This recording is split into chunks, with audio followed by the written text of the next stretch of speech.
শিলিগুড়ির ৩১ নম্বর ওয়ার্ডের সুকান্তপল্লীতে মাত্র ২৫ দিনের শিশু কন্যাকে কুয়োয় ফেলে হত্যা করল মা। এমন মর্মান্তিক ঘটনা আজ সকালে ঘটে গেল শিলিগুড়িতে। ঘটনার সূত্রে জানা যায়, নয়ন গোস্বামীর সঙ্গে অষ্টমী গোস্বামী প্রায় বছরখানেক আগে বিবাহ হয়। প্রায় মার সাথে আগে রতন সাহা নামের এক ব্যক্তি বাড়িতে ভাড়া থাকেন ওই দম্পতি। ২৫ দিন আগে একটি শিশু কন্যার জন্ম দেন অষ্টমী গোস্বামী। শিশু কন্যার জন্মের পর থেকে শারীরিক এবং মানসিকভাবে অসুস্থ হয়ে পড়েন অষ্টমী।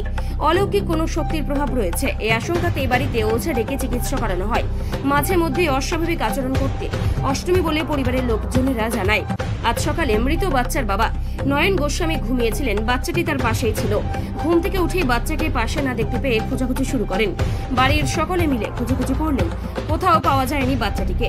একসময় বাড়ির কুয়োর ঢাকনা খোলা দেখে সন্দেহ হয় তাদের। তারপরে কুয়োর কাটা নামালে বাচ্চার কাপড় উঠে আসে। সাথে সাথে খবর দেওয়া হয় দমকলে। দমকল বাহিনী এসে কুয়ো থেকে সেই মৃত শিশু কন্যার দেহ উদ্ধার করে হাসপাতালে পাঠায়। মৃত শিশু কন্যার মাকে পুলিশের কাছে নিয়ে যায় জিজ্ঞাসাবাদের জন্য। ঘটনাস্থলে পৌঁছায় ওয়ার্ডের কাউন্সিলর দুলাল দত্ত। পুরো ঘটনার তদন্ত শুরু করেছে শিলিগুড়ি থানার পুলিশ।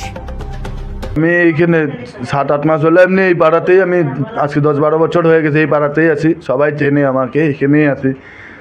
আমি সকালবেলা কাজ থেকে আসে স্নান করে বাড়িতে বাচ্চাকে নিয়ে শুয়েছিলাম, বাচ্চার মাও ছিল। পরে আমি শর্ট করে চোখটা লেগে গেছে, তো চোখটা যখনই খুলে দেখি আমার বাচ্চাটা পাশে নেই। তো আমি খোঁজাখুঁজি করছি, সব দিকে নাই। তো আমার বউ এখানে বসে আছে, এখানে বজরং বলির গান চলছে। তো আমি ওকে জিজ্ঞেস করলাম মনু কই, ও বলে ও নিজে যায় ঘরে খুঁজতেছে। তো আমার শাশুড়ি আবার বাথরুমে ছিল, খুঁজা করছি, সব ঘরের বিছনা খাট পালং উল্টাই দিছে, নিচে পড়ছে নাকি। পরে দেখি হয়েছে কুয়াতে পালাই দিচ্ছে। কে ফেলছে ওখানে, আমার বউ নিজেও বলতে পারতেছে না। ওর শরীরে মানে কি বলবো, ফেলাইছে মানে এটা একটা বদনাম হয়ে যাবে বলে মা কোনোদিন বাচ্চা ফেলায় এরকম, এটা কেমন মা? ওর বউই ফেলছে, কিন্তু ওর মা ছিল, নিজের মা ছিল। তো ওর মা নিজে চলে আগুন দিয়ে মারা গেছে। ওইটা খুব ভন করে ঘুরে এখন মানে সবার উপরে আক্রমণ করে, মানে প্রেতাত্মার মতন কাজ করে। সেদিনও আমি নিয়ে আসছি, আক্রমণ করছি ওর মা আক্রমণ করছে। কয়দিন ধরে, 3 দিন ধরে এরকম লাগাইছে। বলতেছি কি, একদিন বলছে কি ওই দেখো, চিল্লাম দিয়ে উঠছে, শুয়ে আছে তো বাচ্চা নিয়ে। কয় কি মা ওর মাকে বলতেছে, মা দেখো আমার বাচ্চাটারে বলে ও নিয়ে যাবে। আরেকবার বলতেছি কি, কুয়ায় বলে ফেলাই দিতে বলে, নয় তোকে ফেলাবো কুয়ায়, নয় তোর বাচ্চা ফেলাবো। ও একদিন ধরে এটা স্বপ্নটা খালি 2-3 দিন ধরে স্বপ্নটা দেখছিল। আপনাকে বলেছিল স্বপ্নের কথা আপনার বউ? হ্যাঁ, তারপরে আমি আবার ভালো ওই যে ওঝা টোঝা ডাইকে না ঝাড়ফুঁক করায় সব কিছু করাইছি। তারপরে এমনি শরীরটা অসুস্থ দেখে আমি ডাক্তারও দেখাচ্ছি, সুবর্ণা বড়ুয়াকে আমি ডাক্তারও দেখাচ্ছি। সব ওষুধ ঘরে আমি আইনে দিছি টোটালি, যে একটু স্ট্রং হবে। আমি আছি কমজোরির জন্য হয়তো স্বপ্ন দেখে, তো আমি সব আইনে দিছি। তারপরেও ও স্বপ্ন দেখেই উঠে কান্দে বলে আমার মা কিন্তু সুসাইড করে মারা গেছিলো অনেক বছর আগে আসামে। তো ও বলে তোমার মা আমাকে বলে যে বাচ্চাটাকে কুয়ায় ফেলে দিতে, জলে ফেলে দিতে। ওর জন্য কান্না করতে হয়, যে চোখের পুরো ডার্ক সার্কেল পড়ে গেছে। আমার মাকে এমনি তো কোনোদিন দেখেনি, এমনি ফটো দেখাইছিলাম আমি। এইটুকুকে আর কি বলবো, মনে হচ্ছে যে এটা ওই মানে এর জন্য এরকম। আর আমার তো তাই মনে হচ্ছে, আমরা দেখতে পারি না, কেউ জানে না। আপনার বউ কি সেটা স্বীকার করেছে? পুলিশ তো নিয়ে গেছে। পুলিশ নিয়ে গেছে, স্বীকার করছে কিনা আমি জানি না। এখানে ও বোঝা, ও সুস্থ মানুষ এখানে বসেছিল। আজকে 24-25 দিন হবে। হ্যাঁ, শিলিগুড়ি SDH। আচ্ছা, তাহলে ওই কি নাম লিখেছিলেন? আমি দর্শিকা রাখছিলাম। দর্শিকা। হ্যাঁ। ও, আপনার নামটা রেখা? আমার নাম নয়নমণি গোস্বামী। দর্শিকা গোস্বামী। হ্যাঁ। ও মানে মেয়ে? হ্যাঁ। কিছু প্ল্যানিং ছিল এবার পুজোতে তো বাচ্চা কাচ্চা জামা কাপড় তো কিনে? আমি নিয়েছি জামা কাপড়, কালকে আমবাজার থেকে জামা কাপড়, নতুন জামা কাপড় ওই যে আছে এখনো ব্যাগ, কালকে নিয়ে এসেছি। আপনার কয় বাচ্চা? আমি ফার্স্ট, আমার নতুন বিয়ে করছি, আমার ফার্স্ট বাচ্চা। বিয়ে কতদিন হয়েছে? আমার 1 বছর কমপ্লিট। হ্যাঁ,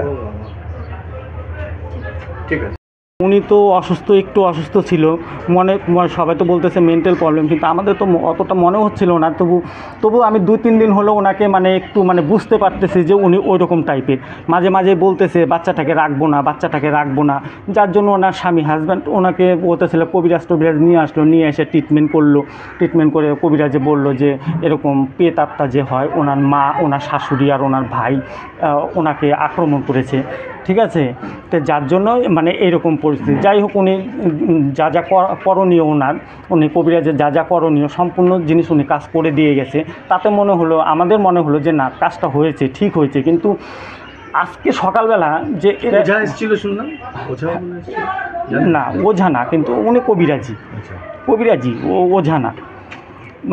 প্রথমে যাকে নিয়ে আসলো তাকে দিয়ে কোনো কাজ হয় নাই। আমিও ওনাকে বললাম, ওনার বরকে বললাম যে ওনাকে দিয়ে কিন্তু কাজ হলো না, তোমার কাছে যদি কোনো ভালো কবিরাজ জানা থাকে তাহলে নিয়ে আসো। আমার কাছে তো সেরকম কবিরাজ জানা নাই।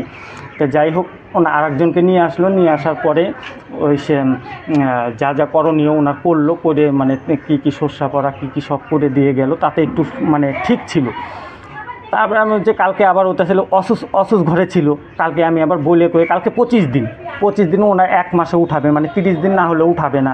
তা আমি বললাম কি এত অসুস্থ মানুষটা সবাই যাতে ধরতে পারে, যার জন্য আমি কালকে বলে টরে উঠাবে না, তবুও আমি চেষ্টা করে কালকেই শুদ্ধ করে ওকে উঠায় দিচ্ছি ঠাকুরমশাই দিয়ে রাত্রে আমরা রাত্রি 9টা, 9:30, 10টা পর্যন্ত ওদের ঘরেই ছিলাম। ওই বাচ্চাটাকে কোলে নিয়েও ছিলাম, বাচ্চাটাকে ন্যাপিং চেঞ্জ এগুলো সব চেঞ্জ করানো হলো, পরিষ্কার করানো হলো।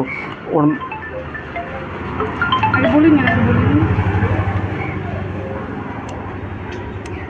তারপরে ওতে সেবা করার পরে আমরা তো আমাদের ঘরে চলে এসে খাওয়া দাওয়া করে রাত্রে ঘুমাইছি। সকালবেলা ঘুম থেকে উঠে আমি আমার হাত মুখ ধুয়ে আমি চাটা খেলাম। খাওয়ার পরে আমি জাস্ট আমার কাজে বসবো, আমি টেলারিংয়ের কাজ করি, আমি কাজে বসবো। এই মুহূর্তে ওই ঘরের থেকে চিল্লাচ্ছিল যে বাচ্চাটাকে পাওয়া যাচ্ছে না। আমি তো দৌড়ে গেলাম, গিয়ে বাড়ির চারোদিকে খুঁজলাম না, কোথাও বাচ্চাটা নেই। ওর মা বারান্দায় চেয়ারের মধ্যে বসা, ওর বাবাটা শুয়েছিল বলে বাচ্চাটাকে নিয়ে, আর ওর দিদা বাথরুমে স্নানে ঢুকছে, স্নান থেকে বের হয়ে দেখে যে বাচ্চাটা নেই। তখন তো সজাগ হয়ে গেলাম যে দেখি কোথায় আছে বাচ্চাটা, সবাই মিলে খোঁজাখুঁজি করলাম। তখন আমি এর আগে আমার বাড়িতে সামনে ওদের রুমের সামনে একটা কুয়ো ছিল, ইন্দিরা ছিল, সেটাকে আমি ঢেকে দিয়েছিলাম। তো হঠাৎ করে আমার চোখে পড়লো যে ইন্দিরাটা ঢেকে দিয়েছিলাম, কিন্তু ওটা সরানো কেন? ওটা তো কেউ সরায়নি, আমি তো পুরো বান দিয়েছিলাম। তারপরে ওটা সরানোর পরে আমার কেমন যেন মনে হলো যে একটু কুয়োতে খেলছি, ঠিক আছে, এরকম জাস্ট মনে হলো আর কি। মনে হলো না সবাই তাহলে বাচ্চাটা যাবে কোথায়? আমার প্রশ্ন এটা, বাচ্চাটা হ্যাঁ। অফিসে বসেছিলাম, একটু আগে খবরটা পেলাম, সঙ্গে সঙ্গে আসে এবং ফায়ার ব্রিগেডও এসে যেটা শুনলাম যে বাচ্চাটার আজকে 25 দিন বয়স। বাচ্চাটা ওর মা মানসিক রোগগ্রস্ত, মাঝে মাঝেই নাকি বলতো যে বাচ্চাটাকে ফেলে দিব কোথায়। তা ওর বাবা খুব নজরে রাখছিল, তবুও আজকে অঘটনটা ঘটে যায়। তার বাবা সকালে এসে, তার বাবা গাড়ি চালায়, সকালে এসে শুয়ে পড়েছিল, বাচ্চাটা পাশেই শুয়েছিল। তার মা কখন বাচ্চাটাকে নিয়ে কুয়োতে ফেলে দেয়, কুয়াটা কিন্তু ঢাকনা দেওয়া ছিল প্লাস্টিকে, সেই প্লাস্টিক খুলে দিয়ে বাচ্চাটাকে কুয়োতে ফেলে দেয়। এবং এই যে ঘটনাটা ঘটে গেল, এটা ভাষায় প্রকাশ করা যাবে না। আমরা চাই যে আইন অনুযায়ী ব্যবস্থা নেওয়া হোক, ভদ্রমহিলা সত্যিকারে মানসিক রোগগ্রস্ত কিনা সেটাও যাচাই করা হোক, না এর মধ্যে অন্য কোনো কারণ আছে সেটা খুঁজে বের করা হোক। যে বাচ্চাটা হয়ে গেছে তার মায়ের নাম কি? মায়ের নাম বলতে হবে না, বাবার নাম হচ্ছে নয়ন চক্রবর্তী। হ্যাঁ, ফায়ার ব্রিগেড এসেছে, তোলার কাজ চলছে, এখনও তুলতে পারেনি, প্রচুর জল আছে। পুলিশকেও খবর দেওয়া হয়েছে, পুলিশ আসছে। এটা তো বলার মতো ভাষা নেই যে এইটুকু একটা বাচ্চাকে এভাবে করে দিলে ঘটনাটা।